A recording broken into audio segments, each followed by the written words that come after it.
getting into technical stuff, I cannot communicate. So I tried speaking to him in English. This man turns to me and says, Spanish, we speak Spanish here. This is Mexico, this is my country. Speak to me in Spanish. We don't speak English.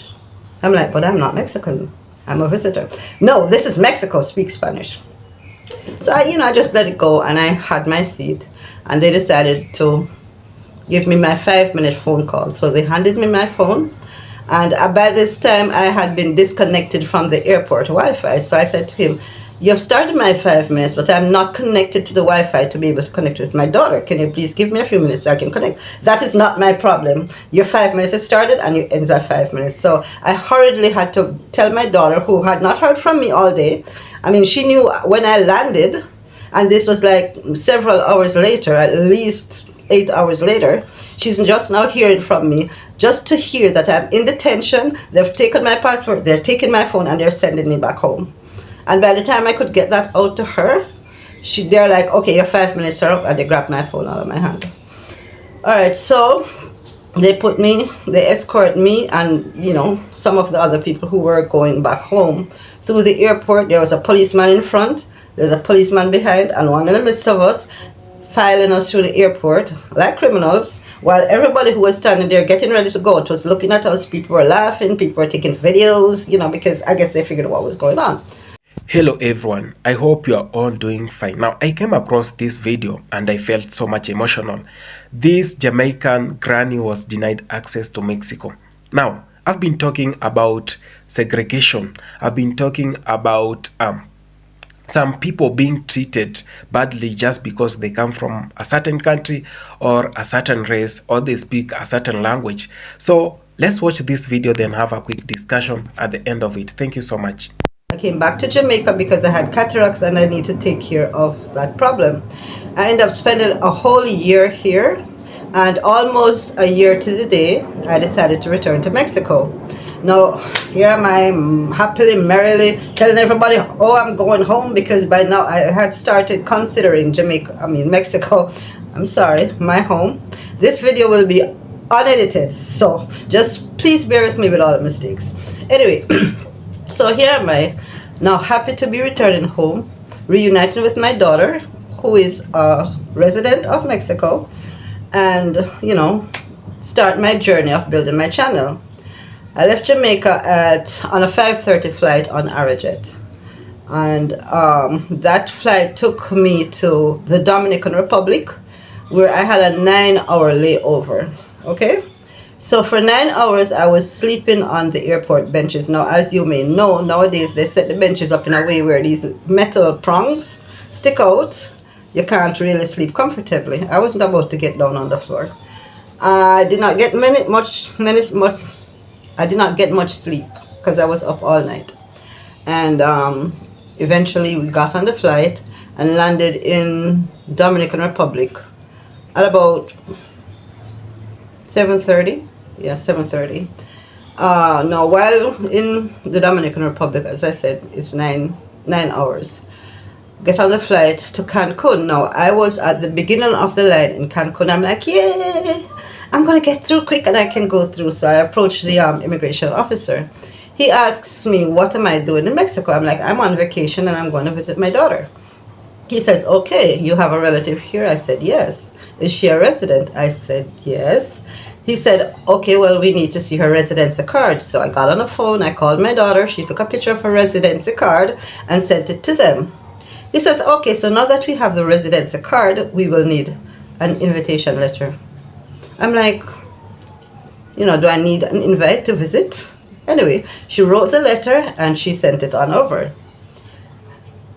Next, he asked, do you have an onward ticket? No, my ticket said I was going to Panama because it was my birthday. This trip was kind of celebrating my birthday, and I had planned to go to Panama, spend some time there, which is a country I've visited many times, and then just go wherever the whim takes me, So I just booked the ticket to Panama. They said, no, this is not valid because you're not going straight home. You need to have a ticket returning you to your home. I'm like, but why do I need that? Once I'm out of your country, you're no longer responsible for me. Anyway, I said, all right, my daughter, they need a ticket back to Jamaica. Please send me a ticket back to Jamaica. She canceled the Panama ticket and booked me a ticket straight home back on Arajet, going through the Dominican Republic. The lady looks at it and says, okay, so we see the ticket, but the ticket isn't paid for. It needs to be paid for. I'm like, but it is paid for on a credit card. So they're saying the payment hasn't gone through yet, but your reservation is complete. Don't worry about it. We got you. No, the ticket has to be paid for. So he goes around to the back after having gone around there 3 times and comes back with a lady who takes my phone, takes my passport and says, follow me. So I go back with her to her room, and when I go around there were so many people in the room. There were people from all over the country. I didn't bother to get where they were from, but I knew there were people from Colombia, there was a lady from Panama, and various other people, and about 30 Jamaicans.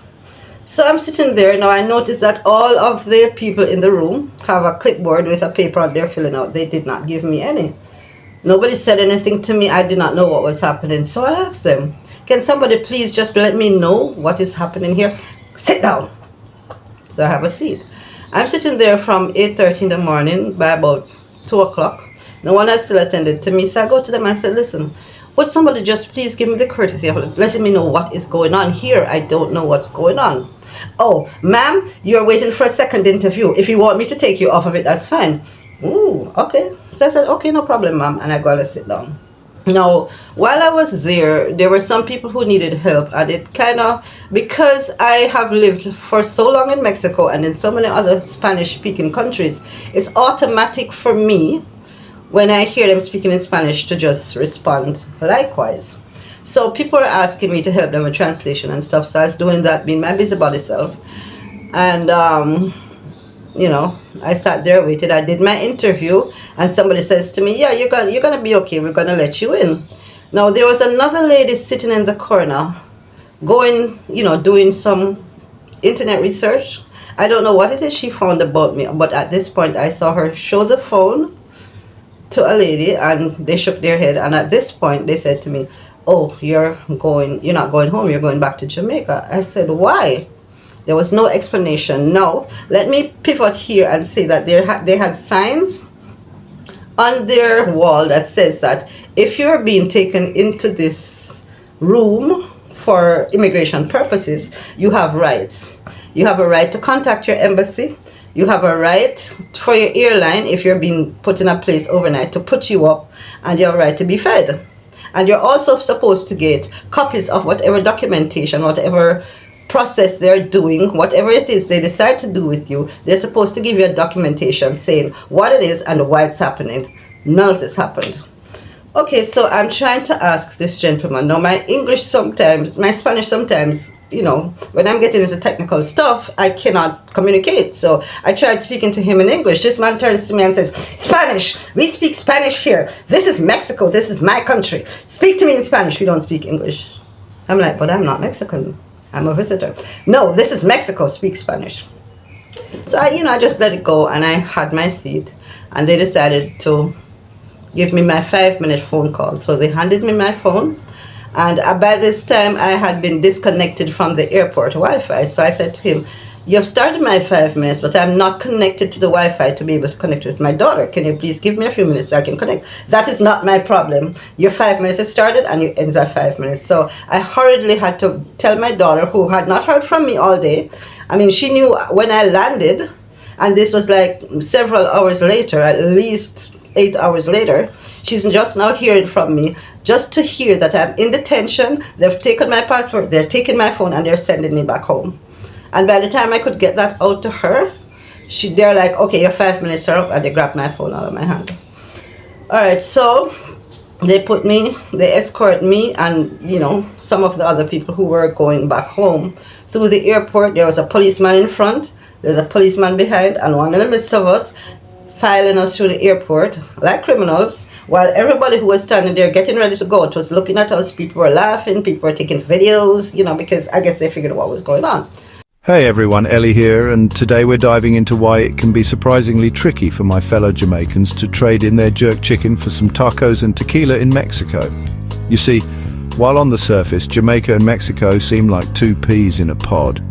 Beautiful beaches, vibrant cultures. The journey from one to the other isn't as simple as chucking a lime in your red stripe and calling it a day. So buckle up, mi amigos, as we unpack the reasons why getting from Jamaica to Mexico can sometimes feel like navigating a bureaucratic labyrinth. Trust me, you're gonna want to hear this. First up, let's talk visas, baby. For Jamaicans looking to Mexican wave their way into Cancun, it's not just a little thing, it's a whole ordeal. Think stacks of paperwork taller than Usain Bolt, financial proofs that require more math than a Bob Marley song, and interview questions that would make a sphinx scratch its head. And the worst part?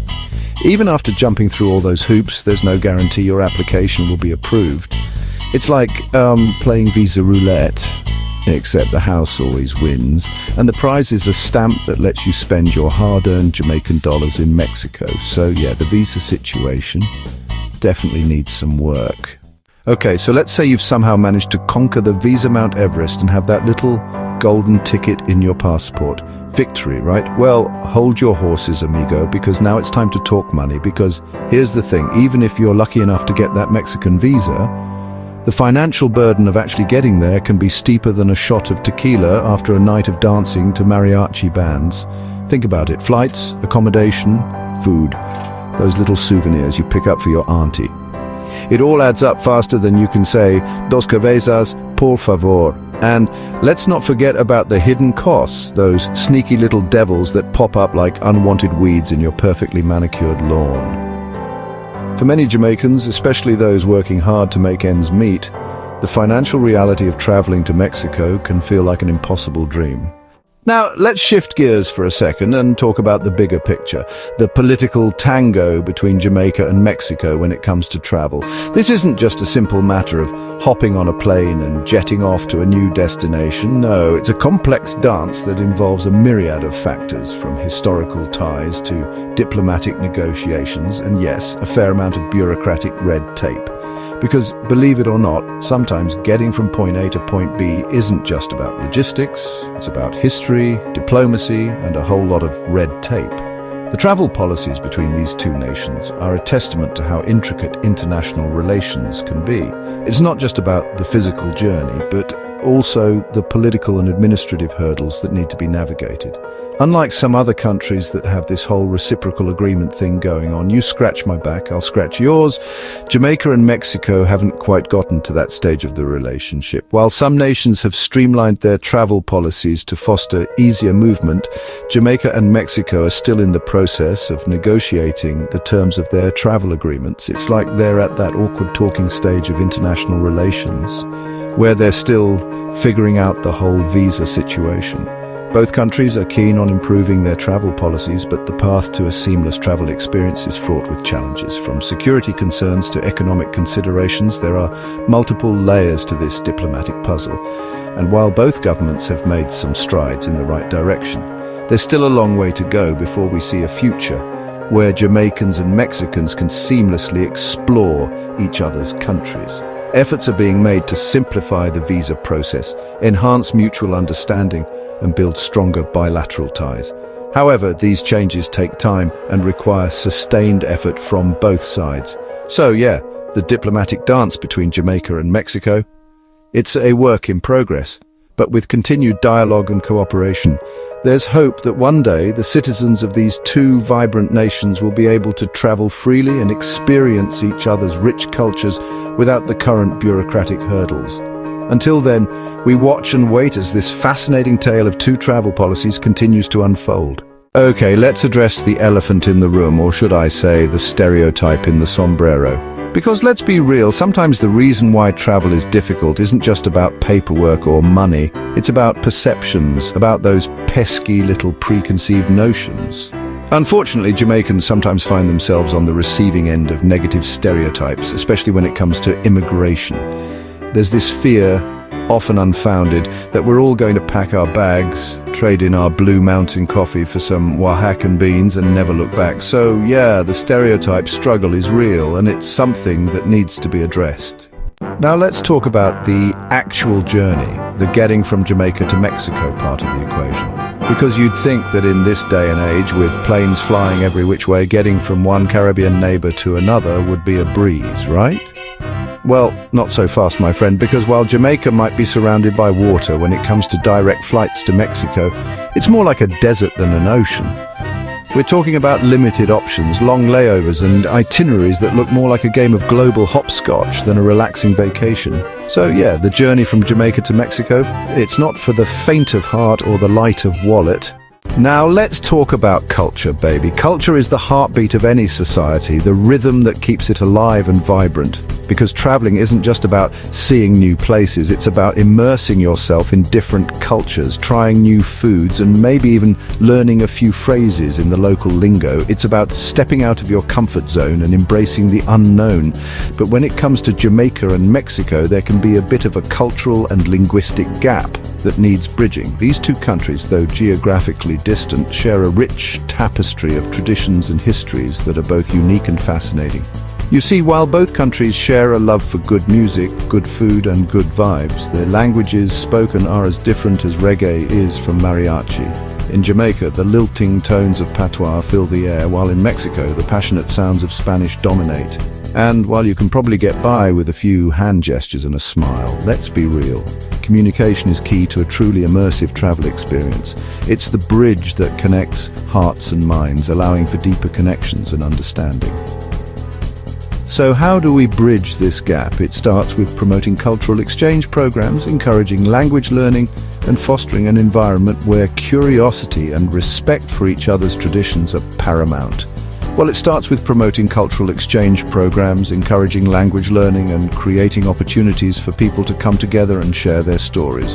Whether it's through language classes, cultural festivals, or simply sharing a meal, every interaction helps to build a bridge and highlighting the shared history and values that connect Jamaica and Mexico. Both nations have rich histories of resilience, creativity, and community. By celebrating these commonalities, we can foster a sense of unity and mutual respect, because at the end of the day, the more we understand each other's cultures, the closer we become as global citizens. It's about building a world where diversity is celebrated and every culture is valued. So let's embrace the journey of cultural exchange and make the world a smaller, more connected place. Now, before you think I'm trying to discourage anyone from visiting Mexico, let me be clear. Mexico is amazing. It's a country bursting with culture, history, and enough delicious food to satisfy even the most discerning foodie. But the reality is, with all the hurdles we've talked about, it's understandable why some Jamaicans might choose to set their sights on other travel destinations. For many Jamaicans, the decision of where to travel isn't just about where they want to go, it's about where they can actually go, where the doors are open and the welcome mat is laid out. And sometimes that means choosing destinations that offer easier visa processes, more affordable travel options, and a greater sense of familiarity. Because ultimately, travel is about expanding your horizons, broadening your perspectives, and creating memories that will last a lifetime. So, we've talked about the challenges, the frustrations, and the bureaucratic hoops that can make traveling from Jamaica to Mexico feel like an Olympic sport. The long lines at the airport, the endless paperwork, and the visa application process can be daunting. It's a journey filled with obstacles that can test even the most seasoned travelers, but it's not all doom and gloom, my friends. Amidst the chaos and the red tape, there are moments of joy and optimism, travelers who, despite the hurdles, wear smiles on their faces, hopeful for the adventures that lie ahead. Because amidst the visa applications and the flight itineraries, there's a glimmer of hope, a beacon of light shining on a more accessible future. This light represents the dreams of countless individuals who yearn for a seamless travel experience, one where borders are not barriers but bridges to new experiences. Both the Jamaican and Mexican governments have started to recognize the need for greater travel freedom between the two countries. High-level meetings and diplomatic discussions are paving the way for a future where travel is more straightforward and less cumbersome. They're working on streamlining visa processes, exploring the possibility of reciprocal agreements, and promoting cultural exchanges to foster greater understanding and cooperation. These efforts are not just about making travel easier, but also about building stronger ties between the two nations. And it's not just about government initiatives. The spirit of collaboration extends beyond official channels. There are also grassroots organizations and individuals working tirelessly to bridge the gap between Jamaica and Mexico. These unsung heroes organize community events, cultural exchanges, and volunteer programs that bring people together and foster mutual respect and understanding. So, while there's still work to be done, let's celebrate the progress that's been made and continue to advocate for a future where traveling between Jamaica and Mexico is as easy as saying Hola and Wagwan. Let's envision a world where the journey is as beautiful as the destination, where every traveler feels welcomed and every culture is celebrated. Together we can make this dream a reality. Well, folks, he's back. Like a bad burrito repeating on you, Donald Trump is once again occupying the Oval Office. And just like his first rodeo, he's promising a whole lot of changes on the US-Mexico border. We're talking tougher immigration policies, folks. Think Remain in Mexico on Steroids, a program that forces asylum seekers to cool their heels south of the border while their cases crawl through the US court system. Trump's return has sent shockwaves across the globe, especially among those seeking a better life in the land of the free. He's vowed to crank up deportations, dust off programs like Title 42, and generally make it a whole lot harder to cross that southern border. Think of it as trying to squeeze through a turnstile designed for toddlers. Except this one comes with a side of tear gas. This isn't just about building a physical wall, though. It's about building a wall of fear, a deterrent so daunting that people think twice before even attempting the journey. But as with most poorly thought out plans, the consequences are far-reaching and rarely contained. And guess what? It's not just the migrants who are feeling the heat. Trump's policies have a nasty habit of spilling over, impacting countries like Mexico in a big, bad way. More on that dumpster fire later. Let's talk about Mexico, shall we? Imagine being the neighbor of a guy who keeps dumping his trash in your yard. That's kind of what it's like for Mexico right now. See, Trump's idea of immigration reform involves strong-arming Mexico into doing his dirty work. Remember when Trump threatened Mexico with tariffs unless they stepped up their immigration enforcement? Yeah, that happened. And guess what? It's likely to happen again. Trump's a big believer in the my way or the highway school of diplomacy, and right now, Mexico's stuck in the slow lane. So, Mexico's caught between a rock and a hard place. Stand up to Trump and face economic consequences, or become the US's unofficial bouncer, cracking down on migrants just to keep the peace. Neither option is particularly appealing, and both are likely to create more problems than they solve. It's like trying to put out a grease fire with gasoline. You might extinguish the flames temporarily, but you're just creating a much bigger mess in the process.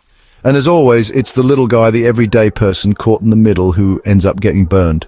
Now, let's zoom in on Jamaica, an island nation known for its vibrant culture, reggae music, and, unfortunately, its fair share of folks seeking a better life elsewhere. For many Jamaicans, the path to that dream often leads north through Mexico and towards the United States. But with Trump back in the driver's seat, that road just got a whole lot bumpier. We're talking increased scrutiny at border crossings, longer wait times, and a higher risk of getting turned away. Imagine trying to book a flight, only to find that the airline has suddenly imposed a bunch of new, confusing regulations, and the staff is about as helpful as a screen door on a submarine. But it's not just the inconvenience, folks. For those desperate enough to risk it all, the dangers are very real. We're talking about exploitation by smugglers, a lack of basic necessities, and the ever-present threat of violence. And with Trump's policies pushing migrants further into the shadows, these risks are only going to increase. It's a humanitarian crisis waiting to happen, and the Trump administration seems content to sit back and watch it unfold. The thing about Trump's border policies is they're not just America's problem. It's like throwing a brick into a pond. The ripples spread outward, affecting everyone in their path. Trump's America First approach might sound good to some, but in reality, it's creating a world where cooperation and compassion are in short supply. When the US turns its back on those in need, it sends a message to the rest of the world: you're on your own. And that's a dangerous message, folks. Because when countries stop working together to address global challenges like migration, everyone loses. So what's the solution? Well, it's certainly not building walls, banning Muslims, or demonizing immigrants. It's about finding humane, sustainable solutions that address the root causes of migration, like poverty, violence, and lack of opportunity. It's about creating a world where everyone has a chance to thrive, regardless of where they were born. Until then, we're left with a world adrift. A world where the American dream is increasingly out of reach for those who need it most. To those who have been following me and know whatever I do, I've always stood for the black people. I've been advocating for the rights. I've been advocating for equality of the black nation. And when I talk of this, that's why you see myself doing some Jamaican videos. Now, I was going through the internet and I saw this one particular video. And when it popped out, I had to watch it, and I really got emotional when watching it, and I had to reach out to the owner of the video, and she gave me an okay to react to it. But black brothers and sisters, we've been seeing these things happening, and sometimes they happen and our governments do not even react. Our government do not even actually maybe take it serious that there are people being denied access or entry to some countries without without legitimate reasons. Now, she talked about her being denied access to Mexico on her birthday to see her daughter. And this is not the first time we are seeing such videos. This is not the second time. I once shared a video of a guy who was denied access in France just because the guy came from Jamaica. Now, such like things leave us with so many questions. Are we denied access because of our color? Are we denied access because of the countries we come from or the history of our countries? Or are we denied access because of the gender, because of the language we speak or the people we interact with? So such like questions need to be answered, and I'm here to believe that she had not committed an offense to be denied access to Mexico. Now we know Mexico, majority of the people in Mexico speak Spanish, and in this case we've been seeing those countries associated with Spanish, how they behave and how they treat other people. But I do not want to make an assumption out of it. Ladies and gentlemen, we are living in the 21st century and everything must be addressed. So that these things should not continue happening. Our people should not continue being oppressed and maybe in some cases being actually segregated just because they come from a certain country or from a certain region, or because they belong to a certain race. Now, while I was watching the video and going through the comments, I realized most people had gone through such stuff. And the last time I checked, there is an embassy, a Jamaican embassy in Mexico. And I'm here to ask myself, what does the embassy of Jamaica in Mexico do?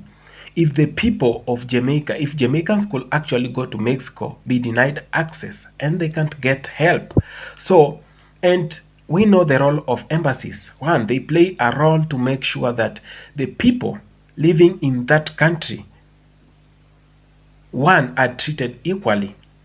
Two, they get passport visas on time, not to be denied because of some 2-3 reasons that are not even legal, or some legitimate reasons, and you're just denied a visa just because of that.